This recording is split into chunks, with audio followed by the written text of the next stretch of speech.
ബ്രണ്ടോലി സംവിധാനം ചെയ്ത് 2022 ഇറങ്ങിയ ഒരു മലേഷ്യൻ ഹൊറർ ത്രില്ലർ ചിത്രമാണ് don't look at the demon. Twist എന്ന് പറഞ്ഞാൽ ഒരു ഒന്നൊന്നര ട്വിസ്റ്റ്, അതും ക്ലൈമാക്സിൽ പേടിച്ച് ഞെട്ടിപ്പോകും. പ്രേതങ്ങളെ ഒഴിപ്പിച്ച് അതിൻ്റെ വീഡിയോ എടുത്ത് സോഷ്യൽ മീഡിയയിൽ പോസ്റ്റ് ചെയ്ത് ജീവിക്കുന്ന 5 പേർ അടങ്ങുന്ന ഒരു ടീം ഒരു വീട്ടിൽ പ്രേതത്തെ ഒഴിപ്പിക്കാനായി പോകുന്നു. എന്നാൽ അവർ ഇതുവരെ പ്രേതത്തെ ഒഴിപ്പിച്ച പോലെ ആയിരുന്നില്ല. ആ വീട്ടിൽ കുടിയിരിക്കുന്ന കൊടൂര പ്രേതം പിന്നീട് എന്ത് സംഭവിച്ചു, ആരാണ് യഥാർത്ഥ പ്രേതം എന്ന് ഒട്ടും പിടിതരാതെ നമ്മളെ പേടിപ്പിച്ച് ഇരുത്തുന്ന ഒരു കൊടൂരോസ്കി ചിത്രമാണിത്. ക്ലൈമാക്സിലെ ട്വിസ്റ്റ് കിളി പറത്തും. പേടിയുള്ളവർക്കും പേടിയില്ലാത്തവർക്കും കണ്ടു പേടിക്കാൻ പറ്റിയ ചിത്രം. അതിന് മാത്രം ഇതിലെന്താ ഉള്ളതെന്ന് തുടക്കം മുതൽ അവസാനം വരെ അതേ സസ്പെൻസോട് കൂടി പാക്കലാമാ.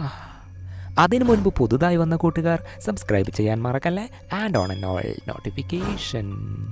ഈ ചിത്രം കീറി മുറിച്ചാൽ ചിത്രത്തിൻ്റെ തുടക്കത്തിൽ 2002 വർഷം അമേരിക്കയിലെ കാടിന് നടുവിലുള്ള ഒരു ഒറ്റപ്പെട്ട വീട് കാണാം. വീട്ടിൽ സാറ എന്ന പെൺകുട്ടി അവളുടെ അനിയത്തിയായ ജൂലസിനോട് എടി അമ്മ താഴെ പോയി വാ നമുക്ക് പണി തുടങ്ങാം എന്ന് പറഞ്ഞ് മന്ത്രവാദികൾ കൂടോത്രം ഒക്കെ ചെയ്യുന്നവർ തറയിൽ ഒരു മന്ത്രചിഹ്നങ്ങൾ ഒക്കെ വരക്കാറില്ലേ, അതേപോലെ ഇവർ രണ്ടുപേരും ചേർന്ന് വരച്ച് ഏതോ ഒരു പ്രേതത്തെ വിളിച്ച് സംസാരിക്കാൻ ട്രൈ ചെയ്യുകയാണ്.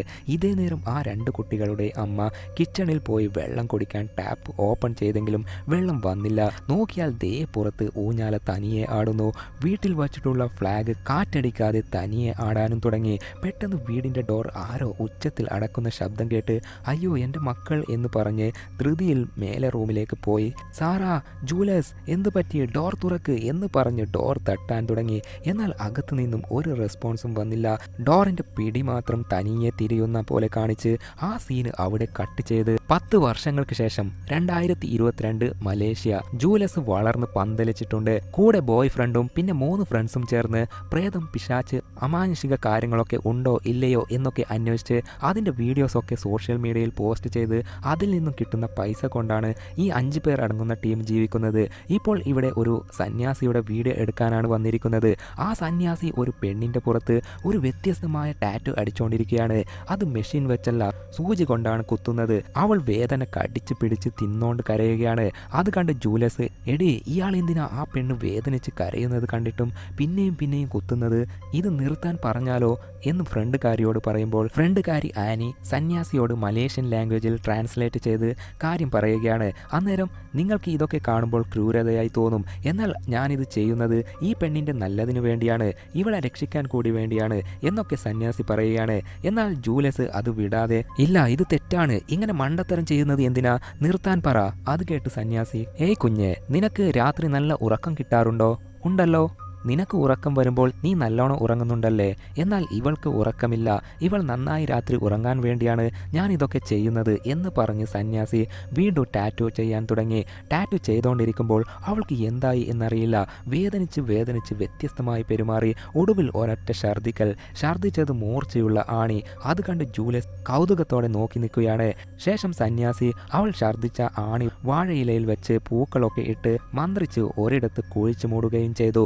അതൊക്കെ വീഡിയോ റെക്കോർഡ് ചെയ്ത ശേഷം ജൂലസിന് ഇപ്പോഴും അതൊന്നും വിശ്വസിക്കാനേ കഴിയാതെ ഇതൊക്കെ എങ്ങനെയാ സംഭവിച്ചത്, എങ്ങനെയാ അവളുടെ വയറ്റിൽ ആണി എത്തിയത് എന്ന് ചോദിക്കുമ്പോൾ അതിന് കാരണം ഒരു കൊടൂര കൂടോത്രമാണ്, അത് ചെയ്തത് അവളുടെ എക്സ് ബോയ് ഫ്രണ്ടാണ് എന്നൊക്കെ പറഞ്ഞ് സന്യാസി ജൂലസിൻ്റെ കണ്ണിലേക്ക് നോക്കുമ്പോൾ ജൂലസിൻ്റെ ആത്മാവിനെ തൊട്ടറിഞ്ഞ സന്യാസി പറയുന്നു നിനക്ക് ഒരുപാട് ദൈവിക ശക്തിയുണ്ട്, എന്നാൽ അത് നല്ല കാര്യത്തിന് വേണ്ടി ഉപയോഗിക്കാതെ പണമുണ്ടാക്കാൻ എന്തിനാ മോളെ നീ ഉപയോഗിക്കുന്നത്.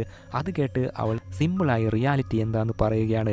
എന്ത് ചെയ്യാനാ, മാസം പല തരത്തിലുള്ള ബില്ല് അടക്കാനുണ്ട്, വാടക കൊടുക്കാനുണ്ട്, ജീവിക്കാൻ വേണ്ടി ഇതൊക്കെ ചെയ്തേ ആവണം എന്നൊക്കെ പറഞ്ഞ് അവിടുന്ന് പോകാൻ നോക്കുമ്പോൾ സന്യാസി കഴുത്തിലുള്ള ഒരു മാല എടുത്ത് ജൂലസിൻ്റെ കഴുത്തിലിട്ട് കൊടുക്കുകയാണ്. ഇതെന്താന്ന് ചോദിക്കുമ്പോൾ ഈ മാല നിന്നെ ദുഷ്ടശക്തികളിൽ നിന്നും രക്ഷിക്കും എന്ന് പറഞ്ഞു വിടുകയും അങ്ങനെ വീഡിയോ ഷൂട്ടൊക്കെ കഴിഞ്ഞ് എല്ലാവരും വാഹനത്തിൽ കയറി അവിടുന്ന് യാത്ര തിരിക്കുകയാണ്. ഫ്രണ്ടുകാരി ആനിയാണ് എല്ലാവരെയും സന്യാസിയുടെ അടുത്തേക്ക് കൂട്ടിയിട്ട് പോയത്. എടി ആനി ഇതൊക്കെ അത്ര വൈറലാവേണ്ട കണ്ടന്റ് ഒന്നും അല്ല, സന്യാസിയുടെ മാജിക് അല്ലേ അതൊക്കെ. സന്യാസി അവളെ ടോർച്ചർ ചെയ്ത് അവളെ കൊണ്ട് ചെയ്യിപ്പിച്ചതാവും. അതൊക്കെ ഇക്കാലത്ത് ആര് വിശ്വസിക്കാനാ? നിനക്ക് അതൊക്കെ എങ്ങനെയാ വിശ്വസിക്കാൻ കഴിയുന്നത്, മണ്ടിപ്പെണ്ണ് എന്നൊക്കെ പറഞ്ഞ് ഫ്രണ്ട്സ് എല്ലാവരും ആനിയെ കളിയാക്കുമ്പോൾ, ഇല്ല, സന്യാസി അവളെ ചുമ്മാ ടോർച്ചർ ചെയ്തതായിരിക്കില്ല, അവളെ രക്ഷിക്കാനാ ആ ടാറ്റു കുത്തിയത് എന്ന് ജൂലിയസ് പറയുകയാണ്. അതിനുശേഷം ഇവർ സ്കെൽട്ടൻ ക്രൂ എന്നൊരു പേരിൽ ചാനൽ പേജ് നിർമ്മിച്ചിട്ടുണ്ട്. ആ ചാനലിൽ ഓഡിയൻസ് അവർക്കുണ്ടായ പ്രേതാനുഭവം കമൻ്റ് ആയി അറിയിക്കും.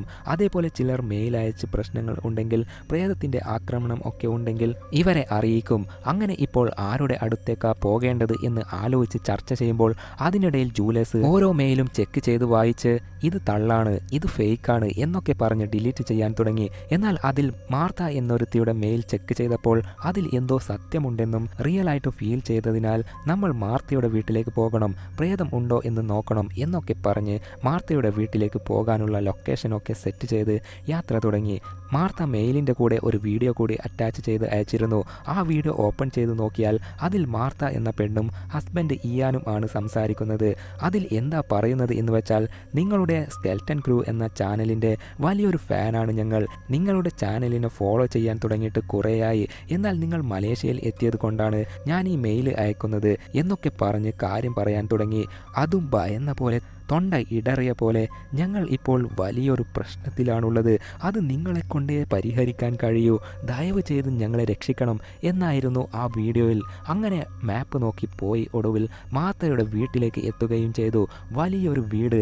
വാഹനത്തിൽ നിന്നിറങ്ങിയെങ്കിലും ഇവരെ വെൽക്കം ചെയ്യാൻ ആരും തന്നെ അവിടെ ഇല്ല. അതിനാൽ ജൂലിയസിൻ്റെ ബോയ് ഫ്രണ്ട്, ഇവൻ്റെ പേര് മാറ്റി കോൾ ചെയ്ത്, എന്താ ഇത്, ഈ അഡ്രസ്സിലേക്ക് തന്നെയല്ലേ വരാൻ പറഞ്ഞത്, ഇവിടെ ആരെയും കാണുന്നില്ലല്ലോ എന്ന് ചോദിക്കുമ്പോൾ, ഇതേ നേരം ജൂലിയസ് വീടിൻ്റെ 2ാം നിലയിലേക്ക് നോക്കുമ്പോൾ അവിടെ ജനാല വഴി ഒരു പെണ്ണ് നോക്കുന്ന പോലെയുണ്ട്. എന്നാൽ വീണ്ടും നോക്കുമ്പോൾ അവളെ കാണാനില്ല. അന്നേരം അവിടേക്ക് വീട്ടിൽ നിന്നും മാർത്തയുടെ ഹസ്ബൻഡ് ഇയാൻ ഇവരെ കൂട്ടാൻ വരികയാണ്. ജൂലിയസിന് കൈ കൊടുത്തിട്ട്, നിങ്ങൾ ഇവിടെ വന്നതിന് ഒരുപാട് നന്ദിയുണ്ട്, ഞങ്ങൾ നിങ്ങളുടെ വലിയ ഫാനാണ്, നിങ്ങളുടെ വർക്കിനെ കുറിച്ച് നിങ്ങളുടെ പ്രൊഡ്യൂസർ മാറ്റി എല്ലാ കാര്യങ്ങളും പറഞ്ഞിട്ടുണ്ട്. അത് കേട്ട് മാറ്റി മുന്നിൽ വന്ന്, ഏയ്, ഞങ്ങളെ ഒരുപാട് പുകഴ്ത്തുന്നത് ഞങ്ങൾക്ക് ഇഷ്ടമല്ല, എനിവേ എൻ്റെ പേരാണ് മാറ്റി, ഇവർ 2 പേരും ക്യാമറമാൻ, ഒരാൾ ബെന്ന്, മറ്റേത് വൂഫ്, പിന്നെ ഇവളാണ് ലാംഗ്വേജ് ട്രാൻസ്ലേറ്റർ ആനി, പിന്നെ ഇവളെ അറിയാലോ ജൂലിയസ് എന്നൊക്കെ പറഞ്ഞ് പരിചയപ്പെടുത്തി കൊടുത്ത്, ഇനി നടക്കാൻ പോകുന്ന കാര്യങ്ങൾ ഒക്കെ ഞങ്ങൾ റെക്കോർഡ് ചെയ്യും എന്ന് പറഞ്ഞ് വീഡിയോ ക്യാമറ ഓൺ ചെയ്ത് നിൽക്കുമ്പോൾ ഇയാൻ പറയുന്നു, ശരി, കുറച്ച് ദിവസമായി ഞങ്ങളുടെ വീട്ടിൽ കുറേ മോശമായ അമാനുഷികമായ കാര്യങ്ങളൊക്കെ നടക്കുന്നു, എന്നാൽ അതിനൊക്കെ കാരണം എന്താണെന്ന് ഞങ്ങൾക്ക് ഇതുവരെയായിട്ടും കണ്ടെത്താൻ കഴിഞ്ഞിട്ടില്ല, അതിനാൽ നിങ്ങൾ തന്നെ അകത്തേക്ക് വാ, എന്നിട്ട് നടക്കുന്ന കാര്യങ്ങൾ ഒക്കെ എക്സ്പീരിയൻസ് ചെയ്ത് നിങ്ങൾ അതിനൊരു സൊല്യൂഷൻ കണ്ടെത്തിത്താ എന്ന് പറഞ്ഞ് ഇയാൻ എല്ലാവരെയും അകത്തേക്ക് കൂട്ടിയിട്ട് പോവുകയും ചെയ്തു. ആ വീട് ജൂലിയസിന് ഒരുപാട് ഇഷ്ടമായി. കാരണം അത്ര വൃത്തിയും ബ്യൂട്ടിയും ഉള്ളൊരു വീടാണ്. ഈ വീട് കാണാൻ പുതിയതുപോലെ ഉണ്ടല്ലോ, ഈ അടുത്ത കാലത്താണോ നിർമ്മിച്ചത് എന്ന് ചോദിക്കുമ്പോൾ, ഏയ് അല്ലപ്പ, പഴയ വീടാണിത്, അതും 1970 നിർമ്മിച്ചതാണ്. ഇതിനു മുൻപ് ഈ വീട്ടിൽ കുറേ പേർ ഓണറായിട്ടുണ്ടായി, ഓരോരുത്തരായി കൈമാറി അവസാനം ഇപ്പോൾ എൻ്റെ കയ്യിലാണ് ഈ വീടുള്ളത്. അത് കേട്ട് കൗതുകം തോന്നിയ ജൂലിയസ് സ്റ്റെപ്പ് കയറാൻ പോകാൻ നോക്കുമ്പോൾ അവിടെ എന്തോ ഉള്ളതായി ഒരു ഫീൽ മനസ്സിന് തോന്നാൻ തുടങ്ങി. പെട്ടെന്ന് ഇയാൻ ഇടപെട്ട്, എൻ്റെ ഭാര്യ അവിടെയല്ല, ഇവിടെയാണുള്ളത് എന്ന് പറഞ്ഞ് കൂട്ടിയിട്ട് പോയി കാണിക്കുമ്പോൾ മാർത്ത അവിടെ ദൈവത്തെ നോക്കി പ്രാർത്ഥിക്കുകയായിരുന്നു.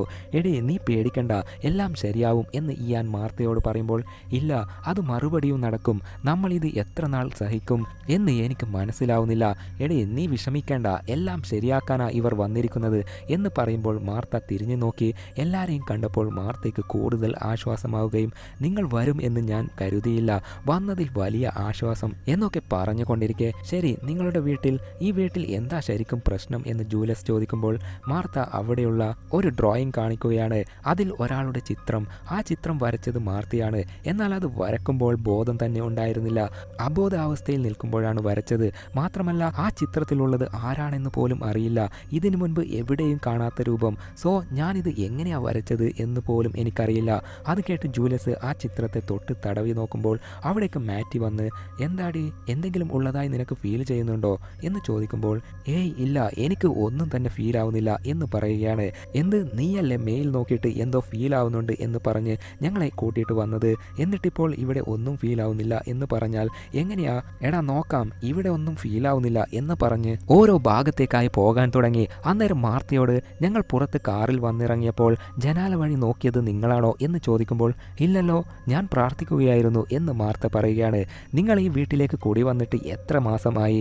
ഞങ്ങളൊരു 6 മാസമായി. ആദ്യത്തെ 3 മാസം വലിയ പ്രശ്നങ്ങൾ ഒന്നും തന്നെ ഉണ്ടായിരുന്നില്ല. എന്നാൽ ഇപ്പോൾ 2 മാസം മുൻപ് മുതലാണ് പ്രശ്നങ്ങൾ ആരംഭിച്ചത്.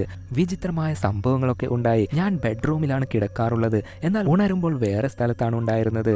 അന്നേരം ഇയാൻ പറയുന്നു, ഞാൻ ഉറങ്ങി എഴുന്നേൽക്കുമ്പോൾ പുറത്ത് ചളിയിൽ ചവിട്ടി നടന്നു വന്നതുപോലെ ബെഡിൽ ചളിയും കാൽപ്പാടും ഒക്കെ കാണാറുണ്ടായി. അതൊക്കെ ജൂലസ് കൗതുകത്തോടെ കേട്ടുനിന്ന് ഇതൊക്കെ എവിടെ നിന്നാ ആരംഭിച്ചത് എന്ന് ചോദിക്കുമ്പോൾ വരൂ കാണിച്ചു തരാം എന്ന് പറഞ്ഞ് മാർത്ത റൂമിലേക്ക് കൂട്ടിയിട്ട് പോയി കബോർഡ് ഓപ്പൺ ചെയ്ത് ഒരു കീറിയ വസ്ത്രം എടുത്ത് കാണിച്ചിട്ട്, കണ്ടില്ലേ ഇത് എങ്ങനെയാ കീറിയത് എന്നറിയില്ല, എന്തോ ഒന്ന് ഞങ്ങളെ ഭയപ്പെടുത്താൻ ശ്രമിക്കുന്നുണ്ട് എന്ന് മനസ്സിലായതോടെയാണ് ഞങ്ങൾ നിങ്ങളെ കോണ്ടാക്ട് ചെയ്യാൻ മെയിൽ അയച്ചത്.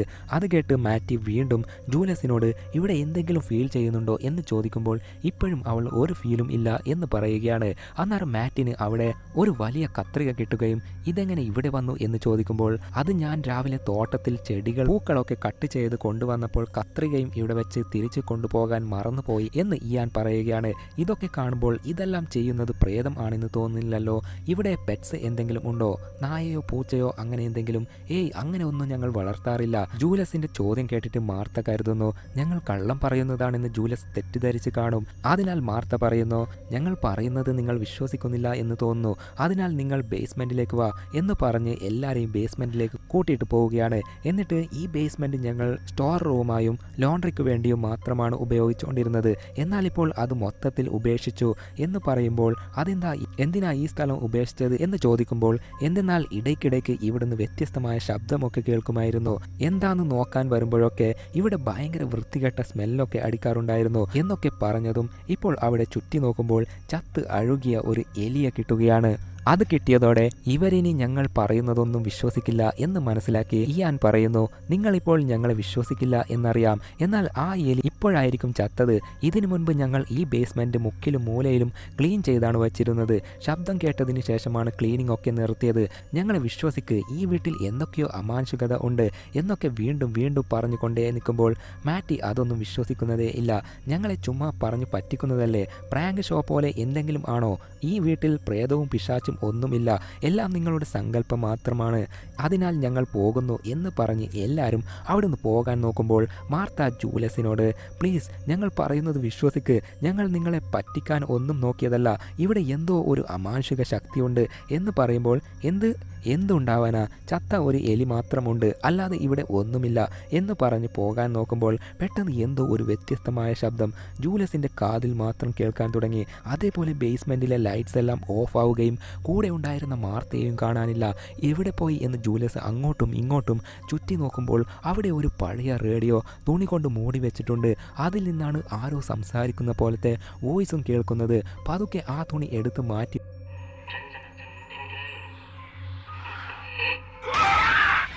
പെട്ടെന്ന് ഒരു പ്രേതം വന്ന് ജൂലസിനെ പിടിച്ചതും പേടിച്ച് അലറി ബേസ്മെന്റിൽ നിന്നും ഓടി പുറത്ത് വന്ന് കാറിൽ നിന്നും സ്ട്രെസ് കുറക്കുന്ന അവളുടെ മരുന്നെടുത്ത് മൊത്തമായി വായിലിട്ട് കഴിക്കാൻ നോക്കുമ്പോൾ അവിടേക്ക് മാറ്റി എത്തി. എടേ നീ എന്താ ചെയ്യുന്നത്, എന്താ പറ്റിയത് എന്ന് ചോദിക്കുമ്പോൾ ഇല്ല ഇത് എൻ്റെ മരുന്നാണ്, എനിക്കിത് കുടിച്ച് മരിക്കണം എന്ന് വ്യത്യസ്തമായി പെരുമാറുകയാണ്. നിനക്ക് എന്താ പറ്റിയത്, എന്തെങ്കിലും കണ്ടോ? നീ കണ്ടത് മാത്രമല്ല ഒരു പ്രേതം എൻ്റെ ഷോൾഡറിൽ പിടിച്ചു, ഞാനങ്ങ് പേടിച്ച് ഇല്ലാണ്ടായി. ഈ വീട്ടിൽ എന്തോ ഒരു ശക്തിയുണ്ട്, അത് നമ്മളോട് സംസാരിക്കാൻ ട്രൈ ചെയ്യുന്നുണ്ട്, എന്തോ ഒന്ന് നമ്മളോട് പറയാൻ ശ്രമിക്കുന്നുണ്ട്. എടി അപ്പോൾ ഇത് നല്ല കാര്യമല്ലേ, ഈ വീട്ടിൽ പ്രേതം ഉണ്ടെന്ന് ഉറപ്പായില്ലേ, ഇനി നമുക്ക് പ്രേതത്തെ ഒഴിപ്പിച്ച് ഇവരിൽ നിന്നും പൈസ വാങ്ങിയിട്ട് പോകാം. എടാ ബഗഡ, സാധാരണ നമ്മൾ ഒരിടത്ത് പോകുമ്പോൾ പ്രേതാത്മാവ് ഉള്ളതുപോലെ എന്തെങ്കിലും ചെറിയ ഫീൽ മാത്രമല്ലേ ഉണ്ടാവാറ്, അല്ലെങ്കിൽ എന്തെങ്കിലും അടയാളം മാത്രം, അല്ലാതെ ഇന്നേ വരെ പ്രേതം മുന്നിൽ വന്ന് നിന്നിട്ടില്ലല്ലോ. അതിനാൽ ഈ പ്രേതം മറ്റു പ്രേതങ്ങളെ പോലെയല്ല, കൊടൂര ശക്തിയുള്ള പ്രേതമായിരിക്കും. ആ പ്രേതത്തെ കാണുമ്പോൾ എനിക്ക് തന്നെ പേടിയായി. എടേ നീ പേടിക്കണ്ട, ഞാനുണ്ട് നിന്റെ കൂടെ, വാ നമുക്ക് വന്ന ജോലി ചെയ്തു തീർക്കാം. അങ്ങനെ ഒരു വിധത്തിൽ മാറ്റി പറഞ്ഞതനുസരിച്ച് ജൂലസ് ഈ കേസ് ഏറ്റെടുക്കാൻ തയ്യാറാവുകയും എല്ലാവരും കൂടി വർക്ക് ആരംഭിച്ചു. വീടിൻ്റെ ഓരോ ഭാഗത്തും CCTV ക്യാമറ ഒക്കെ ഫിറ്റ് ചെയ്ത്, അത് സാധാരണ ക്യാമറ അല്ല, നൈറ്റ് വിഷൻ മോഡ് മാത്രമല്ല, ടെമ്പറേച്ചർ വച്ച് മനുഷ്യനല്ലാതെ മറ്റെന്തെങ്കിലും ഉണ്ടോ എന്ന് കണ്ടുപിടിക്കാൻ പറ്റുന്ന ടെക്നോളജി ഉള്ള ക്യാമറ കൂടിയാണ്. അങ്ങനെ നേരം ഇരുട്ടി തുടങ്ങി. മാർത്തയും ഇയാനും കിച്ചണിൽ എല്ലാവർക്കും വേണ്ട ഭക്ഷണമൊക്കെ റെഡിയാക്കി വെച്ചിട്ട് ഇനി എന്തെങ്കിലും ആവശ്യം വന്നാൽ ഞങ്ങളെ വിളിച്ചാൽ മതി എന്ന് പറഞ്ഞ് മാർത്തയും ഇയാനും ബെഡ്റൂമിലേക്ക് ഉറങ്ങാനായി പോവുകയാണ്. ക്യാമറക്കാരെ കാര്യങ്ങൾ നോക്കുന്ന ബെന്നും വൂഫും അവശരായ പോലെ വരുന്നത് കണ്ട് എന്താടാ എന്ത് പറ്റിയെന്ന് മാറ്റി ചോദിക്കുമ്പോൾ അത് പിന്നെ 2-3 മാസമായി ഞങ്ങൾക്ക് കിട്ടേണ്ട പൈസ സാലറി തന്നില്ലല്ലോ, അത് എപ്പോഴാ കിട്ടുന്നത്, ഞങ്ങൾക്ക് അത്യാവശ്യം ഉണ്ടായിരുന്നു എന്ന് പറയുകയാണ്. എടാ ഇപ്പോൾ കിട്ടിയിരിക്കുന്നത് ഒരു വലിയ പ്രോജക്റ്റാണ്, കണ്ടില്ലേ എത്ര വലിയ വീടാണെന്ന്, ഈ വർക്ക് നമ്മൾ നല്ലതുപോലെ ചെയ്ത് പ്രേതത്തെ ഒഴിപ്പിച്ച് എന്ന് കരുത്, നിങ്ങൾക്ക് 2 പേർക്കുമുള്ള 1 വർഷത്തേക്കുള്ള ശമ്പളം ഒറ്റയടിക്ക് തന്നെ തരാം. അത് കേട്ടതോടെ 2 പേർക്കും കൂടുതൽ സന്തോഷമാവുകയാണ്. ഇതേ നേരം ആനി ആണെങ്കിൽ കുളിക്കാൻ തുടങ്ങി. തുടക്കത്തിൽ സന്യാസി ഒരു പെണ്ണിൻ്റെ പുറത്ത് ടാറ്റു കുത്തുന്നത് കണ്ടിരുന്നില്ലേ, അതേപോലൊരു ടാറ്റു ആനിയുടെ പുറത്തും കാണാം. കുളി കഴിഞ്ഞ് ആനി നല്ല ഉറക്കത്തിലാണ്. മാർത്തയും ഇയാനും നല്ല ഉറക്കത്തിലാണ്. ജൂലസും മാറ്റിയും സോഫയിൽ നല്ല ഉറക്കത്തിലാണ്. എന്നാൽ ബെന്നും വൂഫും ഇവർ 2 പേരും ബ്രദേഴ്സാണ്. ക്യാമറയിൽ നിരീക്ഷിച്ചു കൊണ്ടിരിക്കെ പെട്ടെന്ന് മാർത്തയുടെ ഹസ്ബൻഡ് ഇയാൻ കിളിപ്പോയവനെ പോലെ എഴുന്നേറ്റ് നിന്ന് നേരെ പുറത്തേക്ക് പോയി ഗാർഡനിൽ എന്തിനെയോ നോക്കി നിൽക്കുകയാണ്.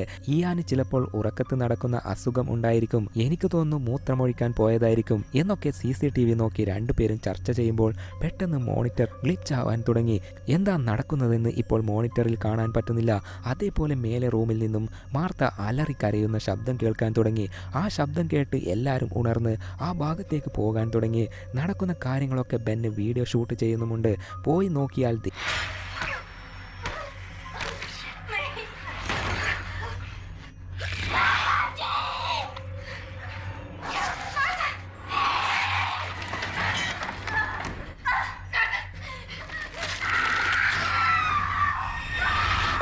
മാർത്ത ടേബിളിൽ കയറി നിന്ന് അവളുടെ തല അവൾ തന്നെ ചുമരിൽ ഇടിക്കുന്നു. പെട്ടെന്ന് അവൾ നിലത്ത് വീഴുകയും ഏതോ ഒരു പിശാച്ച് അവളുടെ ശരീരത്തിലുണ്ടായിരുന്നു. നിലത്ത് വീണ മാർത്തയെ പിശാച്ച് വലിച്ചോണ്ട് പോകാൻ നോക്കുമ്പോൾ മാർത്തയുടെ കയ്യിൽ പിടിച്ച് നിർത്തുമ്പോൾ പ്രേതം വിട്ടുകൊടുക്കാതെ മാർത്തയുടെ കൈവിരൽ ഉടച്ച് അവളെ വലിച്ചോണ്ട് പോവുകയാണ്.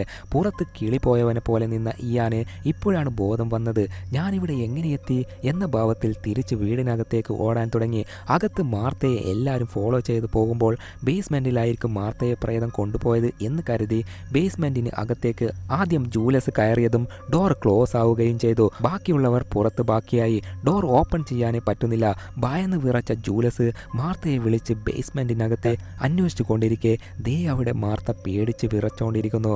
ഏയ് മാർത്ത, ഒന്നുമില്ല, പേടിക്കണ്ട, ഇങ്ങോട്ട് വാ എന്ന് പറഞ്ഞ് മാർത്തയെയും കൂട്ടി ജൂലസ് പോകാൻ നോക്കുമ്പോൾ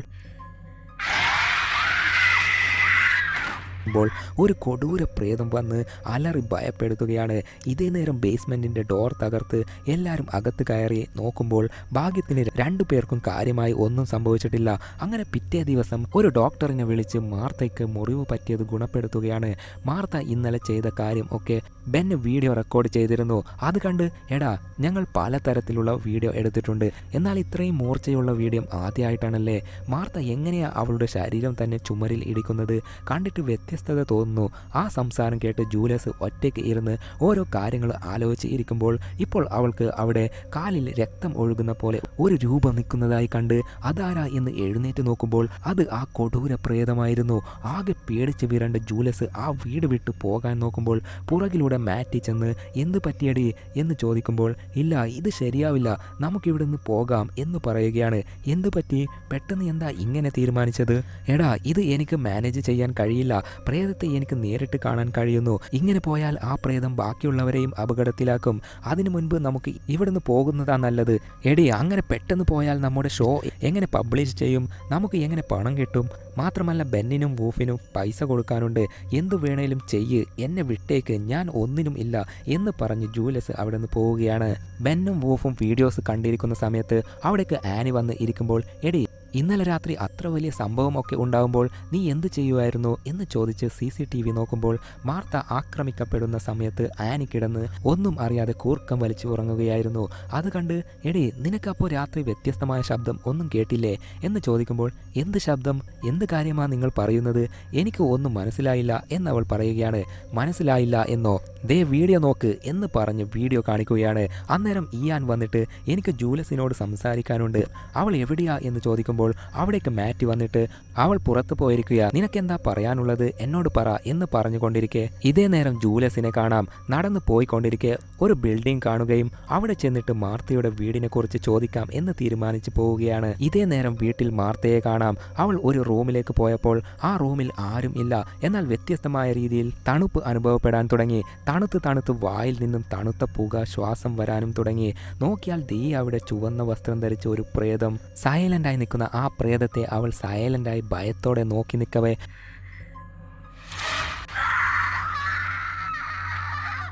പെട്ടെന്ന് ആ പ്രേതം കൊടൂര ഭാവത്തിൽ വന്ന് നിന്നതും ജീവൻ പോയ പോലെ ഭയന്ന് മാർത്ത അലറി ഞെട്ടി ഉണരുകയാണ്. അവൾ ഒരു സ്വപ്നം കണ്ടതായിരുന്നു. ആ അലർച്ച കേട്ട് ഹസ്ബൻഡ് ഇയാനും പിന്നെ മാറ്റിയും ഓടി വന്ന് അവളെ ആശ്വസിപ്പിച്ച് ശേഷം, കണ്ടില്ലേ, ഇങ്ങനെയാണ് എൻ്റെ ഭാര്യ ഭയപ്പെടുന്നത്. അതുമാത്രമല്ല, നിങ്ങൾ ഈ വീട്ടിലേക്ക് വന്നപ്പോൾ ഒരു ഡ്രോയിങ് കണ്ടിരുന്നില്ലേ, അതേപോലൊരു ഡ്രോയിങ് മാർത്ത വീണ്ടും വരച്ചിട്ടുണ്ട് എന്ന് പറഞ്ഞ് അത് കാണിക്കുകയാണ്. ശരിക്കും ഇവിടെ എന്താ നടക്കുന്നതെന്ന് ആർക്കും മനസ്സിലാക്കാൻ കഴിഞ്ഞില്ല. മാർത്ത എന്തൊക്കെയോ പിറുപിറുത്തോണ്ടിരിക്കുകയാണ്. ഇതേ നേരം ജൂലിയസ് ആ ബിൽഡിങ്ങിലേക്ക് പോയി നോക്കുമ്പോൾ അതൊരു ബാർ ആയിരുന്നു. എന്നാൽ അവിടെ കസ്റ്റമേഴ്സ് ആരും തന്നെ ഇല്ല. ബാറിലെ ഓണർ മാത്രമാണുള്ളത്. എനിക്ക് നല്ല ടെൻഷനാണ്, അതിനാൽ ഒരു സ്കോച്ച് താ എന്ന് പറഞ്ഞ് സ്കോച്ച് വാങ്ങി കുടിക്കാൻ തുടങ്ങി. ജൂലിയസിൻ്റെ ഭാഷ കേട്ട ഓണർ, നിന്റെ സംസാരം കേട്ടിട്ട് നീ ഒരു അമേരിക്കൻ ആണെന്ന് തോന്നുന്നു എന്ന് ചോദിക്കുമ്പോൾ, അതെ, ഞാൻ അമേരിക്കനാണ് എന്ന് പറഞ്ഞ്, നിങ്ങൾ ഈ നാട്ടുകാരനാണോ എന്ന് തിരിച്ചു ചോദിക്കുമ്പോൾ, അതെ, ഇതേ നാട്ടിൽ ഞാനൊരു 50 വർഷമായി താമസമുണ്ട്. അത് കേട്ട്, അങ്ങനെയാണെങ്കിൽ തീർച്ചയായും ഇയാൾക്ക് മാർത്തയെക്കുറിച്ചും ഇയാനെക്കുറിച്ചും അറിയാൻ സാധ്യതയുണ്ട് എന്ന് മനസ്സിൽ കരുതി അവരെക്കുറിച്ച് അന്വേഷിക്കുമ്പോൾ, ആ കുടുംബക്കാരെക്കുറിച്ച് നീ എന്തിനാ അറിയുന്നത്, നീയും ആ മാർത്തയുടെ കുടുംബത്തിൽപ്പെട്ടവളാണോ? ഏയ് അല്ലപ്പാ, ഞാൻ ആ വീടിനെക്കുറിച്ച് ഇൻവെസ്റ്റിഗേഷൻ ചെയ്യാൻ വന്നതാ, അതായത് ഞാനൊരു ഇൻവെസ്റ്റിഗേഷൻ ജേർണലിസ്റ്റാണ് എന്ന് തള്ളിവിടുകയാണ്. ജൂലിയസ് കള്ളം പറയുന്നതാണെന്ന് മനസ്സിലാക്കാതെ ആ ഓണർ മാർത്തയുടെ വീടിനെക്കുറിച്ച് പറയാൻ തുടങ്ങി. മാർത്ത താമസിക്കുന്ന ആ വീട് കെട്ടിയത് ഈ നാട്ടിലെ ഒരു വലിയ ബിസിനസ്മാൻ ആയിരുന്നു. എന്നാൽ ആ വീട് കെട്ടിയതിനു ശേഷം അയാൾക്ക് എന്തായി, എവിടെയാണ് എന്നൊന്നും ആർക്കും അറിയില്ല. അയാളെ കാണാതായി. അതിനുശേഷം ആ വീട് ഓരോരുത്തരുടെയും കൈകളിലേക്ക് മാറിപ്പോയി അവസാനം ഒരു ആസ്ട്രേലിയൻ കപ്പിൾസിന്റെ കയ്യിലായിരുന്നു ആ വീട്. എന്നാൽ അവർക്കും എന്തായി എന്നറിയില്ല. പെട്ടെന്നവർ ആ വീട് കാലിയാക്കി എവിടേക്കോ പോയി. അതെന്തിനാ വീട് കാലിയാക്കിയിട്ട് പോയത്? അത് ഈ നാട്ടുകാർ പറയുന്നത് വെച്ച് ഞാൻ പറയാം. ആ ആസ്ട്രേലിയൻ കപ്പിൾസിലെ ഭാര്യയ്ക്ക് വീട്ടിൽ എന്തൊക്കെയോ സ്ട്രേഞ്ച് ആയിട്ടുള്ള അമാനുഷികമായ കാര്യങ്ങളൊക്കെ അനുഭവപ്പെടുമായിരുന്നു. അതേപോലെ ശരീരത്തിൽ മുറിവൊക്കെ ഉണ്ടാകും. എന്താ നടക്കുന്നതെന്ന് അവർക്കറിയില്ല. അതിനാൽ ഇവിടം ശരിയല്ല ഗോപിയേട്ട എന്ന് പറഞ്ഞ് അവർ വീട് കാലിയാക്കി പോയി. അവർ എങ്ങനെയാണോ എന്ത് കാരണത്താലാണോ വീട് കാലിയാക്കിയതോ അതേ കാരണത്താലാണ് ആ വീട്ടിലേക്ക് അതിനു മുൻപ് വന്നവരും അനുഭവിച്ചതും വീട് കാലിയാക്കി സ്ഥലം വിട്ടതും. ഒരു കാര്യം മാത്രം വ്യക്തമാണ്, കപ്പിൾസ് ആയിട്ട് ആ വീട്ടിലേക്ക് താമസിക്കാൻ വരുന്നവരുടെ ഭാര്യമാർക്ക് മാത്രമേ അപകടം ഉണ്ടായിട്ടുള്ളൂ. പെണ്ണുങ്ങളെ ഉപദ്രവിക്കുന്ന ഏതോ ഒരു കൊടൂര പ്രേതം ആ വീട്ടിലുണ്ട് എന്ന് എല്ലാവരും വിശ്വസിക്കുന്നു എന്നൊക്കെ ഓണർ കാര്യങ്ങൾ നോർമലായി പറഞ്ഞിട്ട് പെട്ടെന്ന് ഒരൽപ്പം ഗൗരവമേറിയ പോലെ, മോളെ, നീ ആ വീട്ടിൽ നിന്നും വന്നതല്ലേ, പെട്ടെന്ന് തിരിച്ചു പോയി നോക്ക്. നിന്റെ ഫ്രണ്ട്സ് ഇപ്പോഴും അവിടെ ജീവനോടെ ഉണ്ടോ അതോ പ്രേതം പിടിച്ച് അൽഫാമാക്കി കഴിച്ച് കാണുമോ എന്ന്. എന്തെന്നാൽ നിങ്ങളുടെ എല്ലാം ജീവന് വലിയ ആപത്ത് വന്നു ചേർന്നിട്ടുണ്ട് എന്ന് പറഞ്ഞ് അയാൾ പെട്ടെന്ന് അവിടുന്ന് അപ്രത്യക്ഷമാവുകയും ചെയ്തു. അതേപോലെ ഇത്രയും നേരം ആ ബാർ കാണാൻ പുതിയതുപോലെ ഉണ്ടായിരുന്നതല്ലേ, എന്നാൽ ഇപ്പോൾ പഴയ പഴഞ്ചൻ കെട്ടിടം പോലെയായി മാറി.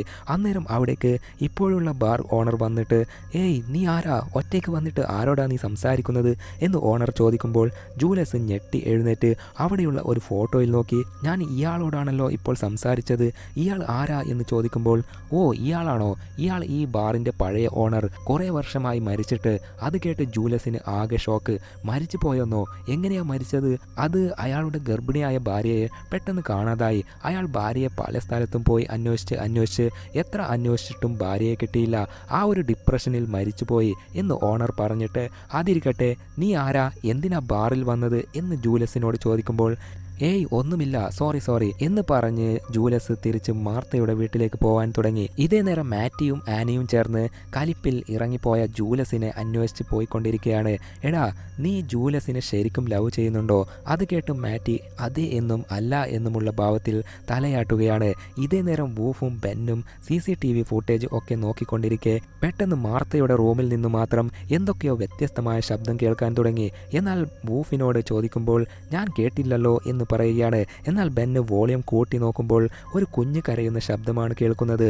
മാർത്തയ്ക്കും ഇയാനും കുട്ടികളില്ലല്ലോ, പിന്നെ ഏത് കുഞ്ഞിൻ്റെ വോയിസാണിത് എന്ന് ബെന്ന് പറയുമ്പോൾ പെട്ടെന്ന് ഒരു റൂമിലെ CCTV ക്യാമറ മാത്രം ക്ലിച്ച് ആവാൻ തുടങ്ങി. എടാ ഞാനൊന്ന് ക്യാമറ ശരിയാക്കിയിട്ട് വരാം, വേറെ എന്തെങ്കിലും നടക്കുന്നുണ്ടോ എന്ന് നീ നിരീക്ഷിക്ക് എന്ന് വൂഫിനോട് പറഞ്ഞ് ബെന്ന് നേരെ ക്യാമറ ഗ്ലിച്ചായ റൂമിലേക്ക് പോയി നോക്കുമ്പോൾ ദേ ആ ക്യാമറ താഴെ വീണ് പൊട്ടി തരിപ്പണമായി കിടക്കുന്നു. ഇതെങ്ങനെ വീണത് എന്ന് ചിന്തിച്ചിരിക്കെ പെട്ടെന്ന് ഒരു കുഞ്ഞ് കരയുന്ന ശബ്ദം കേൾക്കാൻ തുടങ്ങി.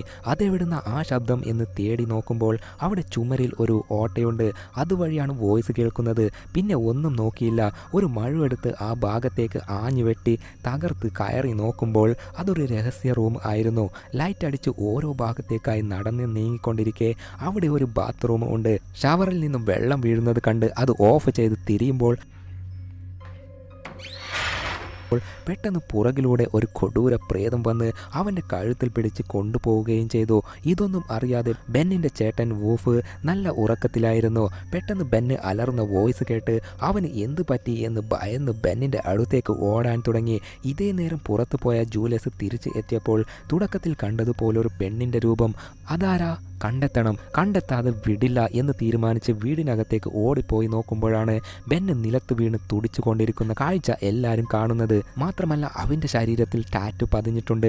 ബെന്നിൻ്റെ ശരീരം കണ്ട മാർത്ത ഇവനെ പോലത്തെ ഒരുത്തനാണ് ഞാൻ സ്വപ്നത്തിൽ കണ്ടത്, അവൻ ഭയങ്കര മോശമായ ആളാണ് എന്നൊക്കെ പറഞ്ഞുകൊണ്ടിരിക്കെ പെട്ടെന്ന് ബെന്നിൻ്റെ ശരീരം കാറ്റിൽ പറന്ന് മേലോട്ട് പോയി നിന്ന് അവൻ്റെ ശരീരത്തിൽ കയറിയ പിശാച്ച് ജൂലിയസിനെ നോക്കി, നീയാണ് നിന്റെ ചേച്ചിയെ സാറയെ കൊന്നത് എന്ന് എനിക്ക് നന്നായി അറിയാം, സാറ പാവമായിരുന്നു, അവൾ എത്ര കഷ്ടപ്പെട്ടിട്ടുണ്ട് എന്നറിയോ എന്നൊക്കെ പറഞ്ഞുകൊണ്ടിരിക്കെ മാർത്തയ്ക്ക് ദൈവവിശ്വാസം കൂടുതൽ ആണ്. അതിനാൽ കുരിശ് എടുത്ത് ഈശോയെ വിളിച്ച് അറിയുന്ന മന്ത്രങ്ങളൊക്കെ ജപിച്ചതും ബെന്നിൻ്റെ ശരീരത്തിലെ പിശാച്ച് ഒഴിഞ്ഞു പോയി ബെന്ന് നിലത്ത് വീഴുകയും ചെയ്തു. അങ്ങനെ ബെന്നിനെ ഒരു മൂലക്ക് ഇരുത്തിയിട്ട് ഇനി എന്താ ചെയ്യുക എന്ന് എല്ലാവരും ചർച്ച ചെയ്യുന്നതിനിടയിൽ എടി നീയല്ലേ പ്രേതത്തെ ഒഴിപ്പിക്കുന്നതിൽ എക്സ്പേർട്ട്, പിന്നെ എന്താ എൻ്റെ അനിയൻ ബെന്ന് പ്രേതബാധ ഏറ്റ് പിടയുമ്പോൾ രക്ഷിക്കാൻ ശ്രമിക്കാത്തത് എന്ന് വൂഫ് ചോദിക്കുമ്പോൾ എടാ അത് ശക്തിയേറിയ പ്രേതമാണ്, അല്ലാതെ പേടിച്ച് പ്രേതമുണ്ടെന്ന് വിശ്വസിക്കുന്നതല്ല, ഒറിജിനൽ പ്രേതമാണ്. ഓഹോ, എങ്കിൽ പ്രേതം പറഞ്ഞത് നിന്റെ ചേച്ചിയെ കൊന്നത് നീയാണ് എന്നല്ലേ? അപ്പോൾ നീയാണോ നിന്റെ ചേച്ചിയെ കൊന്നത്? എന്താ നീ പറഞ്ഞത്? ഞാൻ എൻ്റെ ചേച്ചിയെ കൊന്നെന്നോ? നീ കണ്ടോ? ഞാൻ കൊല്ലുന്നത് നീ കണ്ടോ? പറ എന്ന് പറഞ്ഞ് കലിപ്പിൽ ജൂലിയസ് വൂഫിനോട് വഴക്കിടാൻ തുടങ്ങി. അന്നേരം എടി നിന്റെ ദേഷ്യമൊക്കെ നിന്റെ കയ്യിൽ തന്നെ ഇരിക്കട്ടെ, ഞങ്ങളെ ഇവിടേക്ക് കൂട്ടിയിട്ട് വന്നത് നീയാണ്, നീ പുറത്തു പോയി കള്ളു കുടിച്ചോ പുകവലിച്ചോ എന്ത് വേണേലും ചെയ്യ്, തിരിച്ചു വന്ന് എൻ്റെ അനിയനെ രക്ഷിക്കണം, അവന് എന്തെങ്കിലും പറ്റിയാൽ നിന്നെ ഞാൻ കാലാപുരിക്ക് തട്ടും, മനസ്സിലായോടി എന്ന് പറഞ്ഞ് വിരട്ടി വിടുകയാണ്. പുറത്തേക്ക് പോയ ജൂലിയസ് ഒന്ന് വഴുതി വീഴുമ്പോൾ അവിടെ ഒരു കാഴ്ച കാണുകയാണ്. മാറ്റിയും ആനിയും കാറിൽ പരസ്പരം ഉമ്മ വെച്ച് സുഖിക്കുന്ന ആ കാഴ്ച വേദനയോടെ ജൂലിയസ് കാണുകയാണ്. എടാ ഞാനാണോ അവളാണോ നിന്റെ ലവർ? അപ്പോൾ ഇതിലും തീരുമാനമായി എന്ന് പറഞ്ഞ് പോകാൻ നോക്കുമ്പോൾ എടി നിക്ക്, ഞാൻ പറയട്ടെ, എന്താ നീ പറയാൻ വരുന്നത്? ഞാൻ എല്ലാം നേരിട്ട് കണ്ടതല്ലേ, എൻ്റെ കൂടെ കഴിഞ്ഞിട്ട് അവളുടെ കൂടെ ഉമ്മ വെച്ച് നടക്കാൻ നാണമില്ലേ? പിന്നെ എന്തിനാടാ എൻ്റെ കൂടെ കഴിഞ്ഞത്? എടി എനിക്ക് നിന്നെയാണ് ഇഷ്ടം, നീ എപ്പോൾ നോക്കിയാലും ബിസിയാണ്, അല്ലെങ്കിൽ ഓരോ ടെൻഷനിലായിരിക്കും. എൻ്റെ കൂടെ ഈ ഇടയായി നീ ഒന്ന് ചിരിച്ച് റൊമാൻറ്റിക്കായി സംസാരിക്കാനേ വരുന്നില്ല, എപ്പോൾ നോക്കിയാലും എന്തെങ്കിലും ഒന്ന് പറഞ്ഞ് വഴക്കിട്ട് ഒരൊറ്റ പോക്കാണ് നീ. അതിനാലാ ഞാൻ കൺട്രോൾ ഇല്ലാതെ പോയത്, ഇനി ആവർത്തിക്കില്ല, എന്നോട് ക്ഷമിക്ക്. നിന്റെ ക്ഷമ ചോദിക്കൽ ഒക്കെ അവിടെ വെക്ക്. ഞാൻ ഇവിടുന്ന് പോയിട്ട് വീണ്ടും തിരിച്ചു വന്നത് നിങ്ങളൊക്കെ അപകടത്തിലാണെന്ന് മനസ്സിലാക്കി നിങ്ങളെ രക്ഷിക്കാനാണ്. എന്തായാലും ഞാൻ തിരിച്ചു പോകുന്നില്ല, ഞാൻ വന്ന കാര്യം ചെയ്തിട്ട് എൻ്റെ പാട്ടിന് ഞാൻ പോകും എന്ന് പറഞ്ഞ് അകത്തേക്ക് പോവുകയാണ്. ശേഷം ജൂലിയസ് സാഡായി ഇരിക്കുന്നത് കണ്ട മാർത്ത അവളോട് സംസാരിക്കാൻ പോയെങ്കിലും അവൾ മാറി നിൽക്കുകയാണ്. എന്നാൽ മാർത്ത വിടാതെ ഒരു ഗ്ലാസ് വെള്ളം കൊടുത്തിട്ട് സംസാരിക്കാൻ ട്രൈ ചെയ്യുമ്പോൾ ഇപ്പോഴാണ് ജൂലിയസ് അവളുടെ പാസ്റ്റിൽ നടന്ന കാര്യങ്ങൾ പറയാൻ തുടങ്ങുന്നത്. 10 വർഷം മുൻപ് ജൂലിയസിന് ചെറുതായിരിക്കുന്ന സമയത്ത് ജൂലിയസിന് പ്രേതങ്ങളെ ഒക്കെ കാണാനും സംസാരിക്കാനുമുള്ള കഴിവുണ്ട്. സോ അവൾ എപ്പോഴൊക്കെ പ്രേതത്തെ വിളിക്കുന്നോ അപ്പോഴൊക്കെ പ്രേതം വന്ന് ജൂലിയസിനോട് സംസാരിക്കാറുണ്ട്. എന്നാൽ ജൂലിയസിന് പ്രേത പിശാചുക്കളെ കാണാനുള്ള കഴിവുണ്ടെന്ന് മറ്റുള്ളവരോട് പറഞ്ഞെങ്കിലും ആരും തന്നെ അത് വിശ്വസിച്ചില്ല. എന്നാൽ ജൂലിയസിൻ്റെ ചേച്ചി സാറ മാത്രമാണ് ജൂലിയസിനെ വിശ്വസിച്ചത്. അങ്ങനെ ഒരു ദിവസം ജൂലിയസും സാറയും വീട്ടിൽ അമ്മ അമ്മ കാണാതെ ഒരു സിമ്പൽ വരച്ച് അതിനു മേലെ ഇരുന്ന് പ്രേതത്തെ വിളിച്ചു. മരിച്ചുപോയ ഒരു ചെറിയ പയ്യൻ്റെ ആത്മാവിനെയാണ് വിളിച്ചത്. അങ്ങനെ വിചാരിച്ച പോലെ ആ പയ്യൻ്റെ പ്രേതാത്മാവ് വരികയും ചെയ്തു. എന്നാൽ ആ പ്രേതാത്മാവ് ഭയങ്കര കൊടൂരമായി പെരുമാറി സാറയുടെ ശരീരത്തിൽ കയറി സാറയുടെ ശരീരത്തെ തന്നെ ഉപദ്രവിച്ച് ഒടുവിൽ ആ പ്രേതം സാറയുടെ ആത്മാവിനെയും കൊണ്ടുപോയി. സാറ കൊടൂരമായി മരിക്കുകയും ചെയ്തു. ആ അലർച്ച കേട്ട് അമ്മ കിച്ചണിൽ നിന്നും ഓടി വന്ന് നോക്കുമ്പോൾ സാറ കട്ടിലിനടിയിൽ മരിച്ചു കിടക്കുന്ന കാഴ്ചയും ജൂലസ് ഭയന്ന് ഒരു വശത്ത് ഇരിക്കുന്ന കാഴ്ചയുമാണ് കണ്ടത്. അങ്ങനെ അതിനുശേഷമാണ് ഞാൻ ഇനി ഒരിക്കലും ഒരു ആത്മാവിനെ വിളിച്ചു വരുത്തില്ല, ഒരു ആത്മാവിനോടും സംസാരിക്കില്ല എന്ന തീരുമാനം എടുത്തത്. ഞാൻ പ്രേതങ്ങളോട് സംസാരിക്കുന്നത് നിർത്തിയതിനാൽ മറ്റു പ്രേതങ്ങളും പിണങ്ങി എന്നോട് സംസാരിക്കുന്നതും നിർത്തി. അതിനാൽ ഈ വീട്ടിലുള്ള പ്രേതത്തെ ഒഴിപ്പിക്കാൻ കഴിയും എന്ന വിശ്വാസം എനിക്കില്ല. അതിനാൽ എന്നോട് ക്ഷമിക്കണം എന്ന് പറയുകയാണ്. അതൊക്കെ കേട്ട് കഴിഞ്ഞ് മാർത്ത പറയുന്നു, ശരി, നീ ഞങ്ങൾക്ക് വേണ്ടി ഹെൽപ്പ് ചെയ്യേണ്ട, പക്ഷെ എൻ്റെ വയറ്റിൽ വളരുന്ന കുഞ്ഞിനു വേണ്ടി നീ ഹെൽപ്പ് ചെയ്യോ? എത്ര മാസമായി? 3 മാസമായി. ഇക്കാര്യം നിന്റെ ഹസ്ബൻഡിനോട് എന്തേ പറയാത്തത്?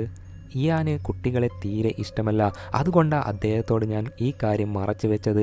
എനിക്ക് ഇത്രയും അപകടം ഉണ്ടായിട്ടും ഇപ്പോഴും വയറ്റിലെ കുഞ്ഞിന് ഒന്നും സംഭവിച്ചിട്ടില്ല. അതിനർത്ഥം ആ കുഞ്ഞ് ജനിക്കാൻ യോഗ്യനാണ്. അതിനാൽ പ്ലീസ് ദയവ് ചെയ്ത് എനിക്ക് ഹെൽപ്പ് ചെയ്യ്. അത് കേട്ട് ഇപ്പോൾ മാർത്തയെ സഹായിക്കാൻ ജൂലസ് സമ്മതമൂളുകയാണ്. ആ സീൻ കട്ട് ചെയ്താൽ ആനി ഒരു ട്രാൻസ്ലേറ്റർ ആണല്ലോ.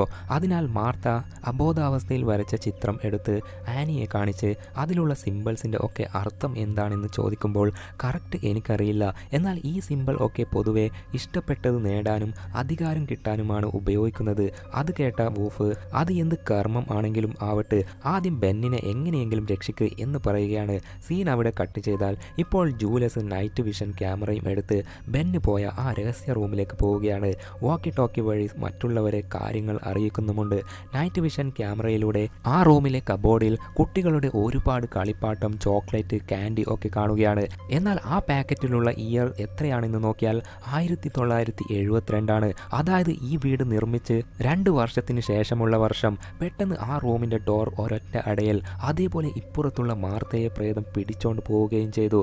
എന്നാൽ അത് ബെന്നാണ് മാർത്തയെ പിടിച്ചോണ്ട് പോകുന്നത്. പിടിച്ചോണ്ട് പോയി ബെഡിൽ വിട്ടിട്ട് കുരിശെടുത്ത് മാർത്തയെ ചറപറാന്ന് അടിക്കാൻ തുടങ്ങി. ശബ്ദം കേട്ട് ഇയാൻ ആ റൂമിലേക്ക് എത്തിയെങ്കിലും അവനെ പുറത്തേക്ക് വലിച്ചെറിഞ്ഞ് റൂമിൻ്റെ ഡോർ അടച്ച് നിർത്തുകയാണ്. ബെന്നിൻ്റെ ശരീരത്തിൽ പിശാച്ചാണുള്ളത്. ഇതേ നേരം രഹസ്യ റൂമിൽ കയറിയ ജൂലസ് കണ്ണു തുറന്ന് നോക്കുമ്പോൾ അവളെ പിശാച്ച് കുരിശ് പോലെ ചുമരിൽ തൂക്കി 2 കൈയിലും ആണി അടിച്ച് നിർത്തിയിട്ടുണ്ട്. എങ്ങനെയെങ്കിലും രക്ഷപ്പെടണം എന്ന് തീരുമാനിച്ച് വേദന സഹിച്ച് ആണി വലിച്ച് ഊരി മാറ്റി നിലത്ത് വീണ് നിൽക്കവേ മറ്റേ സ്ഥലത്ത് മാർത്തയുടെ റൂമിൻ്റെ പുറത്ത് വൂഫും ഇയാനും ആ ഡോർ തുറക്കാൻ ട്രൈ ചെയ്ത് ഒരു വിധത്തിൽ തുറന്ന് അകത്ത് കയറി നോക്കുമ്പോൾ മാർത്ത ബെന്നിൻ്റെ അടി കൊണ്ട് മയങ്ങിക്കിടക്കുകയായിരുന്നു. അതേപോലെ ഒരു വശത്ത് ബെന്നും മയങ്ങിയ പോലെ നിന്നിട്ടുണ്ട്. അവനെ കണ്ട വൂഫ്, എടാ എന്തിനാടാ നീ എല്ലാവരെയും ഭയപ്പെടുത്തുന്നത്? വാ നമുക്ക് ആദ്യം ഈ സ്ഥലത്ത് നിന്ന് പോകാം എന്ന് പറഞ്ഞതും സൈലൻ്റായി നിന്നിരുന്ന ബെന്നിന് വീണ്ടും പിശാച്ച് പിടിച്ച് വൂഫിനെ കടിക്കാനായി അടുത്തേക്ക് തിരിയുകയും അവൻ അലറുന്ന ശബ്ദം കേട്ട് മാറ്റി പോയി നോക്കുമ്പോൾ വൂഫ് അവിടെ ഡൈനിങ് ടേബിളിൽ ഇരുന്നിട്ടുണ്ട്. അതേപോലെ മുൻപിലുള്ള പ്ലേറ്റിൽ 2 പല്ലുണ്ട്. ആ വിചിത്ര കാഴ്ച കണ്ട് എടാ എന്താടാ ഇത്, എന്തൊക്കെയാ സംഭവിക്കുന്നത് എന്ന് ചോദിച്ച് നിൽക്കുമ്പോൾ പെട്ടെന്ന് അവിടെ ബെന്നെത്തി മാറ്റിനെ ഒരൊറ്റ അടി. പറന്നു പോയി വീണത് മാത്രമല്ല മാറ്റിൻ്റെ ബോധവും പോയി. ശേഷം നേരെ ആനിയെ പറന്നു പോയി പിടികൂടി ആനിയുമായി ഡിങ്കോൾഫ് ചെയ്യാൻ ശ്രമിക്കുകയാണ്. ബെന്നിൻ്റെ ശരീരത്തിൽ കയറിയത് ഏതോ ഞരമ്പ് രോഗിയുടെ പ്രേതമാണെന്ന് തോന്നുന്നു. തടുക്കാൻ ശ്രമിച്ച ജൂലസിനെയും അടിച്ച് തെറിപ്പിച്ച് ആനിയെ നശിപ്പിക്കാൻ ശ്രമിക്കുമ്പോൾ ആനിയുടെ പുറത്ത് സന്യാസി വരച്ചതുപോലൊരു സിമ്പിൾ ടാറ്റു കാണുകയും പിശാച്ച് തെറിച്ച് പോവുകയും ചെയ്യുന്നു. അതേപോലെ ബെന്നിൻ്റെ ശരീരത്തിലെ പിശാച്ച് അവനെ വിട്ടു പോവുകയും ചെയ്തു. ഇപ്പോൾ ഒരു കാര്യം ശ്രദ്ധിക്കാനുള്ളത്, തുടക്കം മുതൽ ഇതുവരെ എല്ലാവരും പ്രേതത്തിൻ്റെ ആക്രമണത്തിന് ഇരയാവുന്നുണ്ട്. എന്നാൽ ആനിക്ക് മാത്രം ഒന്നും സംഭവിക്കുന്നില്ല. അതിന് കാരണം അവളുടെ പുറത്ത് അടിച്ചിട്ടുള്ള ടാറ്റു ആണ്. ആ ടാറ്റു അവൾക്ക് ഇഷ്ടമുണ്ടായിട്ട് കുത്തിയതല്ല. ഈ നാട്ടിൽ എല്ലാ പെൺകുട്ടികളും ദുഷ്ടശക്തികളിൽ നിന്നും രക്ഷ നേടാൻ മന്ത്ര ടാറ്റു പുറത്ത് അടിക്കണം എന്നത് ഈ ഗ്രാമത്തിലെ ഒരു നിയമമാണ്. സന്യാസിമാരാണ് അത് ചെയ്യുന്നത്. ആ ടാറ്റു ആണ് ആനിയെ പ്രേത പിശാച്ചുക്കളിൽ നിന്നും രക്ഷപ്പെടുത്തുന്നത്. അങ്ങനെ ഇപ്പോൾ ബെന്നിൻ്റെ ശരീരത്തിൽ വീണ്ടും പിശാച്ച് വന്ന് ആരെയും ഉപദ്രവിക്കാതിരിക്കാൻ അവനെ ചെയറിൽ കെട്ടിയിരുത്തി ഇനി എന്താ ചെയ്യേണ്ടത്, എങ്ങനെയാ പ്രേതത്തെ ഒഴിപ്പിക്കേണ്ടത് എന്നൊക്കെ ചിന്തിക്കുകയാണ്. എന്നിട്ട് ജൂലസ് പറയുന്നു, ഇനി നമുക്ക് മാത്രമായി ഈ പ്രേതത്തെ എതിർത്ത് നിർത്താൻ കഴിയില്ല. നമ്മളെക്കാൾ ശക്തനായ ഒരാളെ കൊണ്ടുവരണം. അതിന് പറ്റിയ ആള് ആ സന്യാസിയാണ്. ആ സന്യാസിയെ ആനി ഡാനിയും നീയും പോയി കൂട്ടിയിട്ട് വാ എന്ന് പറഞ്ഞ് വിട്ടിട്ട് ബാക്കിയുള്ളവർ വീട്ടിൽ ക്യാമറ ഫിക്സ് ചെയ്ത് വീടിൻ്റെ ഡോർ ജനാല എല്ലാം അടച്ചു വെച്ച് അങ്ങനെ അല്പം കഴിഞ്ഞപ്പോൾ സന്യാസിയും എത്തുകയും ചെയ്തു. അത് കണ്ട് ജൂലസ് നിങ്ങൾ വന്നതിന് വളരെ നന്ദി എന്ന് പറഞ്ഞ് കാര്യങ്ങൾ പറയുന്നതിന് മുൻപേ സന്യാസിക്ക് എല്ലാ കാര്യങ്ങളും മനസ്സിലാവുകയും ഈ വീട്ടിൽ ഒരു കൊടൂര ശക്തിയുണ്ട്, അത് ഇല്ലാതാക്കാൻ ഒരു മന്ത്രപൂജ നടത്തണം എന്ന് പറഞ്ഞ് ഉടനെ കാര്യങ്ങൾ ആരംഭിച്ചു. അതൊക്കെ വീഡിയോ റെക്കോർഡ് ചെയ്ത് വൂഫാണ് കൺട്രോൾ ചെയ്യുന്നത്. പൂജ ആരംഭിച്ച കുറച്ച് നേരത്തേക്ക് ഒരു പ്രശ്നവും നടന്നില്ല. എന്നാൽ നേരം ഇരുട്ടാൻ തുടങ്ങുമ്പോൾ പ്രേതത്തിൻ്റെ പണി പതുക്കെ ആരംഭിക്കുകയാണ്.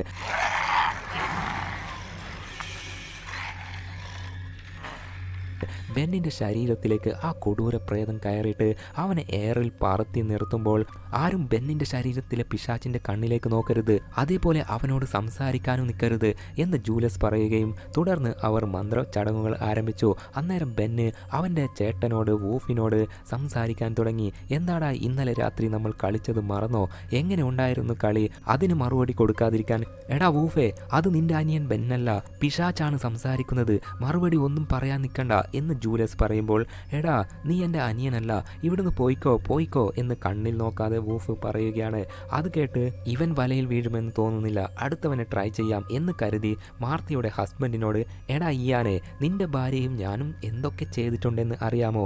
നിന്റെ ഭാര്യ കൊള്ളാം, എനിക്ക് മതിയായില്ല എന്നൊക്കെ ഇയാനെ ദേഷ്യപ്പെടുത്തുന്ന പോലെ സംസാരിക്കുമ്പോൾ ഇയാനാണെങ്കിൽ 2 പൊട്ടിക്കാൻ മാത്രം ദേഷ്യം വന്നെങ്കിലും പിശാച്ചായി പോയി, ഇല്ലെങ്കിൽ നിന്റെ 2 പല്ല് ഞാൻ ഇടിച്ച് പൊട്ടിച്ചേനെ എന്ന ഭാവത്തിൽ ഇയാൻ സൈലൻ്റായി പ്രതികരിക്കാതെ ഇരിക്കുകയാണ്. എന്നാൽ പെട്ടെന്ന് മാർത്തയ്ക്ക് എന്തായി എന്നറിയില്ല. അവളുടെ ശരീരത്തിലേക്ക് മറ്റൊരു പ്രേതം കയറിക്കൂടി ബെന്നിൻ്റെ ശരീരത്തിലുള്ള പ്രേതത്തോട് വഴക്കിടാൻ തുടങ്ങി. ഇതേതാ പുതിയ പ്രേതം എന്ന് എല്ലാവരും ഞെട്ടലോടെ നോക്കുകയാണ്. എന്നാൽ ആ 2 പ്രേതങ്ങൾ മാത്രമല്ല അവിടെയുള്ളത്.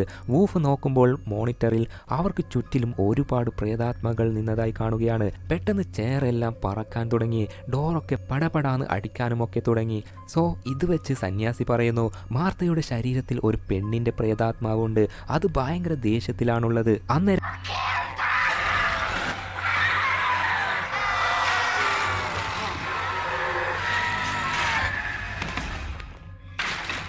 അന്നേരം മാർത്തയുടെ ശരീരത്തിലെ പ്രേതപ്പെണ്ണ് ബെന്നിൻ്റെ ശരീരത്തിലെ പ്രേതത്തോട് എടാ കാലമാടാ, ഞങ്ങളെ അനാവശ്യമായി നീ കൊന്നുകളഞ്ഞില്ലേ എന്നൊക്കെ പറഞ്ഞ് തെറി പറയുകയാണ്.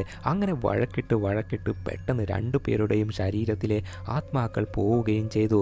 സമാധാനമായി എന്ന് കരുതിയാൽ പെട്ടെന്ന് ഒരു ശക്തി മാർത്തയെ വലിച്ചോണ്ട് നേരെ ബേസ്മെൻറ്റിലേക്ക് കൊണ്ടുപോവുകയാണ്. അത് കണ്ട് എല്ലാവരും മാർത്തയെ രക്ഷിക്കാൻ പുറകിലൂടെ ഓടിപ്പോയി നോക്കുമ്പോൾ മാർത്തയുടെ ശരീരത്തിൽ പിശാച് കയറി അവളെ കൊണ്ട് ചുമരിൽ നഖം കൊണ്ട് കറകറാന്ന് മാന്തിപ്പിക്കുകയാണ്. അതുമാത്രമല്ല എന്തേ നിങ്ങൾ നോക്കാത്തത് എന്ന് അലറി പറയുകയും ചെയ്യുന്നു. ഒടുവിൽ എല്ലാവരും ചേർന്ന് മാർത്തയെ നോർമലാക്കി നിർത്തുമ്പോൾ ജൂലസിന് ഒരു ഡൗട്ട് വരികയാണ്. എന്തിനാ മാർത്ത ഇടയ്ക്കിടയ്ക്ക് ബേസ്മെൻറ്റിൽ വന്നിട്ട് ഈ സ്ഥലത്ത് മാന്തിക്കൊണ്ടിരിക്കുന്നത്? ആ ഒരു ഡൗട്ടിൽ ചുറ്റിക എടുത്ത് അവിടെ ഇടിച്ചതും അത് ഒരു റൂം മറച്ചു വെച്ച മരപ്പലക മാത്രം ആയിരുന്നു. അത് ഉടച്ച് ആ റൂമിൽ കയറി നോക്കുമ്പോൾ അത് ഒരു ചെറിയ ഓപ്പറേഷൻ തിയേറ്റർ പോലെയുണ്ട്. അവിടെ ടേബിളിൽ എന്തോ ഒന്ന് തുണി കൊണ്ട് മറച്ചിരിക്കുന്നത് കണ്ട് എന്താ അത് എന്ന് തുണി മാറ്റി നോക്കുമ്പോൾ ഒരു പ്രോജക്ടർ ഉണ്ട്. ആ പ്രോജക്ടർ ഓൺ ചെയ്ത് നോക്കുമ്പോൾ അതിലൊരു വയസ്സായ വ്യക്തി, അതായത് മാർത്തയുടെ സ്വപ്നത്തിൽ ഇടയ്ക്കിടയ്ക്ക് വരാറുണ്ട് എന്ന് പറഞ്ഞ് ചിത്രം വരച്ചിരുന്നില്ലേ, ആ ചിത്രത്തിലുള്ള വ്യക്തിയാണ്. അതേപോലെ ഇവൻ ഒരു മെയിൻ വില്ലൻ കൂടിയാണ്. എന്തെന്നാൽ ഈ ഗ്രാമത്തിലെ ഗർഭിണിയായ പെൺകുട്ടികളെ തട്ടിക്കൊണ്ട് ഇവിടേക്ക് കൊണ്ടുവന്ന് ഗർഭിണികളുടെ വയറ് കീറി മുറിച്ച് കുഞ്ഞിനെ പുറത്തെടുത്ത് ഏതോ സാത്താന് ബലി നൽകുന്ന പോലെ കാണിച്ച് തീയിലിട്ട് കരിച്ചു കൊന്ന് അവിടെ വെക്കുകയാണ്. അവിടെ ഓരോ ചെറിയ പെട്ടിയിൽ ഉള്ളത് ഇവൻ ഓരോ പെണ്ണുങ്ങളുടെ വയർ കീറിയെടുത്ത് കുഞ്ഞുങ്ങളാണ്. അത്രയുമാണ് ആ പ്രോജക്ടറിൽ വീഡിയോയിൽ ഉള്ളത്. ആ വയസ്സായ വ്യക്തി അതൊക്കെ ചെയ്തത് ഈ ബേസ്മെൻറ്റിലെ ഓപ്പറേഷൻ തിയേറ്ററിൽ വെച്ചാണ്. എന്തിനാണ് അയാൾ ഇതൊക്കെ ചെയ്തത്? ആ കിളവിന് എന്തിൻ്റെ കേടാണ്? സൈക്കോ മറ്റോ ആണോ എന്ന് ചോദിക്കുമ്പോൾ സന്യാസി പറയുന്നു ആ വയസ്സൻ ചെയ്ത ചടങ്ങിൻ്റെ പേരാണ് കുമ്മാൻ തോങ്ങ. എന്ത് കുമ്മാൻ തേങ്ങയോ? കുമ്മാൻ തേങ്ങയല്ല, കുമ്മാൻ തോങ്ങ. അതായത് ഗർഭിണികളെ കൊണ്ടുവന്ന് കുഞ്ഞിനെ പ്രസവിക്കുന്നതിന് മുൻപേ വയറ് കീറി പുറത്തെടുത്ത് കൊന്ന് ചില ചടങ്ങ് ചെയ്താൽ കുഞ്ഞിനെ കൊന്നവന് ആ എല്ലാ കുഞ്ഞുങ്ങളുടെയും ആത്മാവ് അടിമയായി കാവൽ നിൽക്കും. അവന് വേണ്ടി എന്തും ചെയ്യും. യജമാനനെ പോലെ കണ്ട് അവൻ്റെ വലിയ ശക്തിയായി കൂടെ നിൽക്കും. അതിനു വേണ്ടിയാണ് ആ വയസ്സൻ അതൊക്കെ ചെയ്ത് കുഞ്ഞുങ്ങളുടെ പ്രേതാത്മാക്കളുടെ യജമാനനായി മാറിയത്. അതേപോലെ കുറച്ചു മുൻപ് മാർത്തയുടെ ശരീരത്തിലേക്ക് ഒരു പെണ്ണിൻ്റെ ആത്മാവ് കയറിയിട്ട് എന്തിനാടാ അനാവശ്യമായി ഞങ്ങളെ കൊന്നത് എന്ന് ചോദിച്ചിരുന്നില്ലേ? ആ പെണ്ണ് വേറെ ആരുമല്ല, വയസ്സായ വ്യക്തി കൊലപ്പെടുത്തിയ ഗർഭിണിയാണ്. അതേപോലെ ബെന്നിന്റെ ശരീരത്തിലുണ്ടായിരുന്നത് ആ യജമാനന്റെ പ്രേതമാണ്. അതേപോലെ ജൂലസിന് ഈ വീട്ടിലേക്ക് വന്നത് മുതൽ ഈ വീട്ടിൽ പ്രേതം ഉള്ളതുപോലെ ഫീൽ ആവാത്തത് എന്തെന്നാൽ പ്രേതങ്ങൾ ഇല്ലാത്ത പോലെ കുഞ്ഞുങ്ങളുടെ ആത്മാക്കളാണ് യജമാനനെ സംരക്ഷിച്ച് നിർത്തിയത്. അതിനാലാണ് ജൂലസിന് ഇവിടെയുള്ള കാര്യങ്ങൾ മനസ്സിലാക്കാൻ പറ്റാത്തത്. അന്നേരം എല്ലാം ഓക്കെയാണ്, എന്നാൽ ഒരു കാര്യവുമില്ലാതെ എൻ്റെ ഭാര്യയെ മാർത്തയെ എന്തിനാ പ്രേതം ഉപദ്രവിക്കുന്നത് എന്ന് ചോദിക്കുമ്പോൾ എന്തെന്നാൽ യജമാനൻ മരിക്കുന്നതിന് മുൻപ് എന്താണോ ചെയ്തുകൊണ്ടിരുന്നത് അത് തന്നെയാണ് മരിച്ചു കഴിഞ്ഞിട്ടും ചെയ്യാൻ ശ്രമിക്കുന്നത്. മാർത്തയുടെ വയറ്റിലുള്ള കുഞ്ഞിനെയും യജമാനന്റെ പ്രേതം അവൻ്റെ അടിമയാക്കണം എന്ന് പ്ലാൻ ചെയ്യുകയാണ്. അതിനാലാണ് മാർത്തയെ കൊല്ലാൻ നോക്കുന്നത്. ഏയ്, അതിന് എൻ്റെ ഭാര്യ ഗർഭിണിയാണെങ്കിലല്ലേ അത് നടക്കൂ എന്ന് ചോദിക്കുമ്പോൾ അതെ, ഞാൻ ഗർഭിണിയാണ് മനുഷ്യ, എന്നോട് ക്ഷമിക്കണം എന്ന് പറഞ്ഞതും അത് കേട്ട് ഇയാൻ മാർത്തയെ കെട്ടിപ്പിടിച്ച് ഇമോഷണലായി കരയാൻ തുടങ്ങി. അതിനുശേഷം ഇതിനൊരു അവസാനമില്ലേ? ആ പ്രേതത്തിൻ്റെ അടുത്തു നിന്നും എൻ്റെ ഭാര്യയെയും കുഞ്ഞിനെയും രക്ഷിക്കാൻ എന്താ ചെയ്യേണ്ടത് എന്ന് ചോദിക്കുമ്പോൾ പറ്റും, നമ്മളെ കൊണ്ട് അതിന് പറ്റും.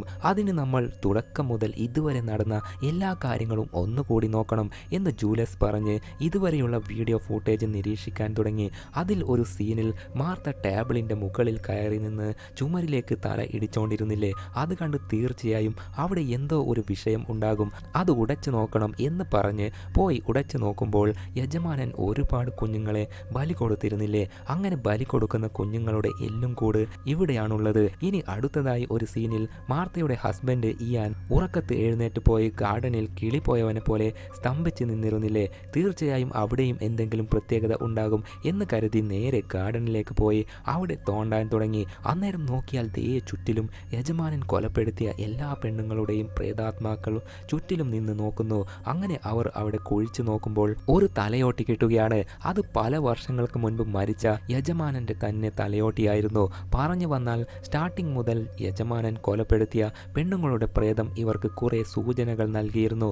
അതായത് യജമാനന്റെ പ്രേതത്തെ നശിപ്പിക്കാനുള്ള ഹിന്റ് പെണ്ണുങ്ങളുടെ പ്രേതങ്ങൾ കൊടുത്തുകൊണ്ടേയിരുന്നു. ജൂലസ് യജമാനന്റെ തലയോട്ടി നോക്കി, എടാ കാട്ടുബഗിട, എത്ര പെണ്ണുങ്ങളെയും കുഞ്ഞുങ്ങളെയാണ് നീ കൊന്നത്, നിന്റെ തല ഞാൻ കത്തിക്കും എന്ന് പറഞ്ഞു വരുമ്പോൾ ഏയ് സമാധാനപ്പെട്, ദേഷ്യപ്പെടേണ്ട, നമുക്ക് ചെയ്തു തീർക്കാൻ കുറേ കാര്യങ്ങളുണ്ട്.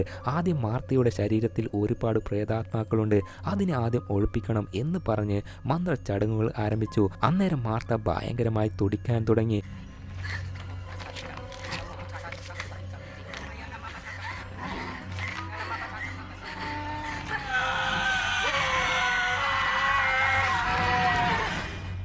നേരം മാർത്ത ഭയങ്കരമായി തുടിക്കാൻ തുടങ്ങി. മറ്റേ വശത്തുള്ള ബെന്നിന്റെ ശരീരത്തിലെ പ്രേതാത്മാവും തുടിക്കാൻ തുടങ്ങി. രണ്ടു പ്രേതാത്മാക്കളും മന്ത്രം ചൊല്ലവേ തുടിച്ച് ഒടുവിൽ രണ്ടുപേരുടെയും ശരീരത്തിലെ പ്രേതാത്മാക്കൾ പോവുകയും ചെയ്തു. ഹൗ, എല്ലാ പ്രശ്നങ്ങളും ഇതോടെ തീർന്നു എന്ന് സമാധാനിച്ച് പോയി. ബെന്നിന്റെ ശരീരത്തിലെ കെട്ടൊക്കെ അഴിച്ചു മാറ്റി നിന്നതും പെട്ടെന്ന് അവന്റെ ശരീരത്തിലേക്ക് യജമാനന്റെ പ്രേതാത്മാവ് തിരിച്ചു വന്ന് നിന്ന് വൂഫിനെയും മാറ്റിനെയും അടിച്ചു തെറിപ്പിച്ച് അടുത്തതായി സന്യാസിയെയും കൊല്ലാൻ അടുത്തേക്ക് വരുമ്പോൾ ജൂലസിന് ഇപ്പോഴാണ് ഒരു ഐഡിയ വരുന്നത്. അതായത് തുടക്കത്തിൽ തറയിൽ ഒരു പ്രത്യേക സിമ്പിൾ വരച്ച് പ്രേതത്തിനോട് സംസാരിച്ചിരുന്നില്ലേ? അതേ സിമ്പിൾ ഇവിടെ തറയിൽ വരച്ച് ബെന്നിന്റെ ശരീരത്തിലുള്ള പ്രേതാത്മാവിനോട് എടാ നിനക്ക് പറ്റുമെങ്കിൽ എന്നെ കൊല്ല് എന്ന് വീരവാദം പറഞ്ഞതും ആ പ്രേതം ജൂലസിനെ കൊല്ലാനായി അടുത്തു വന്നതും അവിടെ നടന്നത് മറ്റൊന്ന്.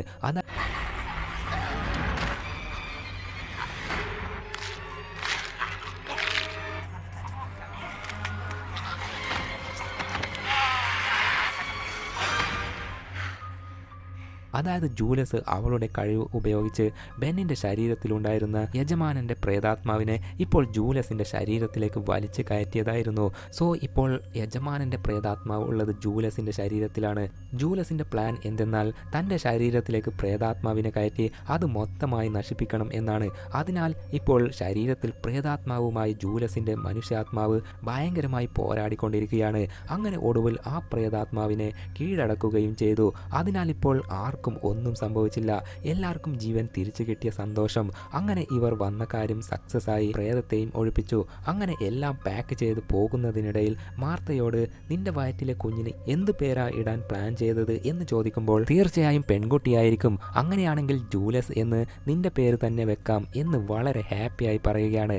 അങ്ങനെ എല്ലാവരും റെഡിയായി അവിടുന്ന് യാത്ര തിരിക്കാൻ നോക്കുമ്പോൾ അല്ല സന്യാസി എവിടെ? അതെ സന്യാസി എവിടെയാ? ശരി, നിങ്ങൾ ഇവിടെ നിൽക്ക്, ഞാൻ പോയിട്ട് സന്യാസിയെ വിളിച്ചിട്ട് വരാം എന്ന് പറഞ്ഞ് ജൂലസ് നേരെ മേലെ പോയി സന്യാസിയെ നോക്കി, നിങ്ങളിവിടെ എന്താ ചെയ്യുന്നത്, സമയം ഒരുപാടായി, വാ പോകാം എന്ന് പറഞ്ഞ് വിളിക്കുമ്പോൾ നോക്കിയാൽ സന്യാസി വ്യത്യസ്തമായ വോയിസിൽ നീയാണ് അവളെ സാറയെ കൊന്നത് എന്ന് പറയുകയാണ്. അത് കേട്ട് ജൂലസ് ഷോക്കായിട്ട് എന്താ പറഞ്ഞത് എന്ന് ചോദിക്കുമ്പോൾ ഇപ്പോഴാണ് ഒരു വലിയ ട്വിസ്റ്റ്. എന്തെന്നാൽ തുടക്കത്തിൽ ജൂലസിന്റെ ചേച്ചി സാറയും പ്രേതത്തോട് സംസാരിക്കാൻ ട്രൈ ചെയ്തിരുന്നില്ലേ? ആ കാര്യം എല്ലാവരോടും ജൂലസ് എന്തായിരുന്നു പറഞ്ഞിരുന്നത്?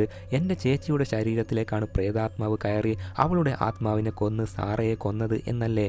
എന്നാൽ യഥാർത്ഥത്തിൽ അതായിരുന്നില്ല അവിടെ നടന്നത്. അന്ന് ഒരു പയ്യൻ്റെ പ്രേതാത്മാവിനെ വിളിച്ചപ്പോൾ ആ പ്രേതാത്മാവ് ജൂലസിൻ്റെ ശരീരത്തിലേക്കായിരുന്നു കയറിക്കൂടിയത്, അല്ലാതെ സാറയുടെ ശരീരത്തിലേക്കായിരുന്നില്ല. ശരീരത്തിൽ കയറിയ പ്രേതാത്മാവ് കൊടൂരമായി പെരുമാറി അടുത്തുണ്ടായ സാറയെ പിടികൂടി കട്ടിലിൻ്റെ അടിയിൽ കൊണ്ടുപോയി സാറയെ കടിച്ച് കൊന്നത് ജൂലസ് ആയിരുന്നു. ജൂലസിൻ്റെ ശരീരത്തിൽ കയറിക്കൂടിയ പ്രേതാത്മാവായിരുന്നു. എന്നാൽ അങ്ങനെ സംഭവിച്ചതൊന്നും ജൂലസിൻ്റെ ഓർമ്മയിൽ തന്നെ ഇല്ല. ഇപ്പോഴാണ് അവൾക്ക് അതൊക്കെ ഓർമ്മയിൽ വരുന്നത്. എന്നാൽ മറ്റൊരു കിളി പറത്തുന്ന ട്വിസ്റ്റ് എന്തെന്നാൽ സന്യാസി ഒരു ഗർഭിണിയുടെ വയറ്റിൽ നിന്നെടുത്ത കുഞ്ഞിൻ്റെ ശരീരം മാംസം കടിച്ച് തിന്നുന്നത് കണ്ട് ജൂലസ് അലറുകയാണ്. എന്താ ശരിക്കും സംഭവിച്ചത് എന്ന് വെച്ചാൽ കുറച്ചു മുൻപ് ബെന്നിൻ്റെ ശരീരത്തിലുണ്ടായിരുന്ന യജമാനൻ്റെ പ്രേതാത്മാവിനെ ജൂലസ് അവളുടെ ശരീരത്തിലേക്ക് വലിച്ചു കയറ്റിയിരുന്നില്ലേ? അതിനുശേഷം നടന്നതൊന്നും ജൂലസിൻ്റെ ഓർമ്മയിൽ തന്നെ ഇല്ല. മയങ്ങിക്കിടന്ന ജൂലസ് ഇപ്പോൾ കണ്ണു തുറന്ന് നോക്കുമ്പോൾ കൂടെ ഉണ്ടായിരുന്ന എല്ലാവരും കൊടൂരമായി കൊല്ലപ്പെട്ട് കിടക്കുന്ന കാഴ്ച കാണുകയാണ്. ട്വിസ്റ്റ് എന്തെന്നാൽ അവരൊക്കെ കൊലപ്പെടുത്തിയത് ജൂലസിൻ്റെ ശരീരത്തിൽ കയറിയ യജമാനൻ്റെ പ്രേതാത്മാവ് ആയിരുന്നു. ജൂലസിനെ കൊണ്ട് ചെയ്യിപ്പിച്ചത് ആയിരുന്നു. അല്ലാതെ പ്രേതാത്മാവിനെ ശരീരത്തിൽ കയറ്റി മനുഷ്യാത്മാവുമായി ഫൈറ്റ് ചെയ്താൽ ഒരിക്കലും മനുഷ്യാത്മാവിന് വിജയിക്കാൻ കഴിയില്ല.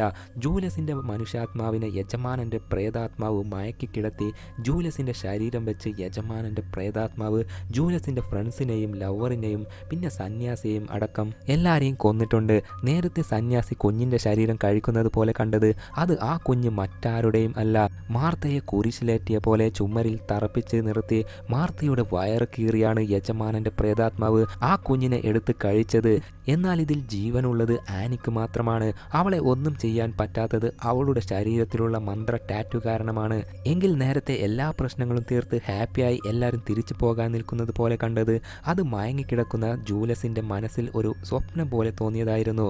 അങ്ങനെ അവസാനം ജൂലസ് എല്ലാം മനസ്സിലാക്കി. എൻ്റെ എല്ലാവരെയും എൻ്റെ കൈ കൊണ്ട് തന്നെ നീ കൊല്ലിച്ചു അല്ലേ ദുഷ്ട എന്ന് പറഞ്ഞ് ജൂലസ് നിൽക്കുമ്പോൾ യജമാനൻ്റെ കൊടൂരാത്മാവ് ആരെക്കൊണ്ടും തളയ്ക്കാൻ സാധിക്കാത്ത അത്രയും ശക്തി സംഭരിച്ച് വന്നു നിന്ന് ഇത് എൻ്റെ ഇടമാണ്, ഇവിടെ ഞാൻ പറയുന്നതാണ് നിയമം, നിങ്ങളൊക്കെ എൻ്റെ അടിമകളാണ്, മനസ്സിലായോ? ഹുക്കും പ്രേതം ക ഹുക്കും എന്ന് പറഞ്ഞ് കൊടൂരമായി അലറുമ്പോൾ ഈ ചിത്രം ഇവിടെ അവസാനിക്കുന്നു.